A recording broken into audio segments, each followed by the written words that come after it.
And action. Hey there, I'm Saul. Hey, Saul.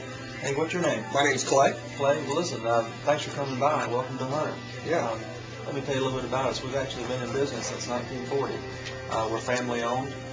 Here, obviously, we specialize in Nissans, Lincoln Mercury, foreign and domestic cars. So just fill it easy and answer any questions you have. By the way, were you thinking about adding or trading? I'm not really sure just yet. Okay.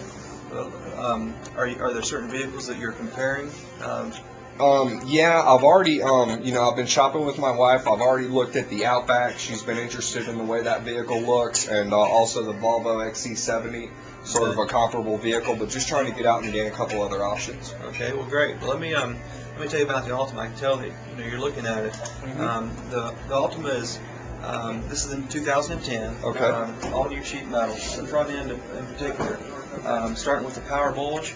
You've got a lot more aerodynamics than you did in 2009. That was one of the areas that they improved. When a hood is just flat, like on most of the competitors, what happens is aerodynamics, the air actually just hits the window evenly, puts a lot of pressure on the front windshield. That reduces your coefficient of drag. This is actually picked up a mile per gallon in an average just based on the way the hood is shaped. The grille is new. You've got more chrome than you had in 2009.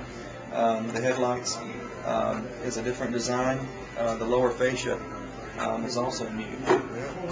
Looks good. How important is all-wheel drive to you? It's really not, and that's why I wanted to get out and look at some vehicles that aren't. I mean, I don't know the specific advantages, but for as much weather as we get around here, I probably don't need it. Yeah. Well, it's a good point. That's something that you definitely, with those two cars, you definitely be paying, a good bit more. The Outback, I think, is around $4,500 to $5,000 more, and of course the XC, the Volvo, as you know, is a good $10,000 or $12,000 more. And with front-wheel drive, particularly having traction control, VDC is something that's called vehicle dynamic control. What that does is it actually protects you against you going into a corner, understeer and oversteer. It limits that.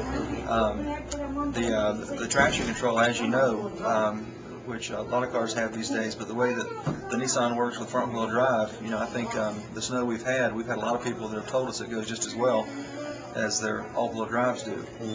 Not to mention gas mileage. The EPA rating is up to 32 on the Altima, but a lot of people can get into the mid-30s. With an Outback, I'm sure you're limited to mid-20s, and the Volvo, you're probably less than that on the highway. Yeah, I think that's right.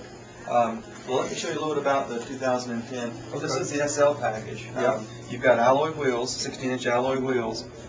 You've got the turn signal indicators on. That's a safety feature as well as it looks nice. Yeah, I like that. Yeah.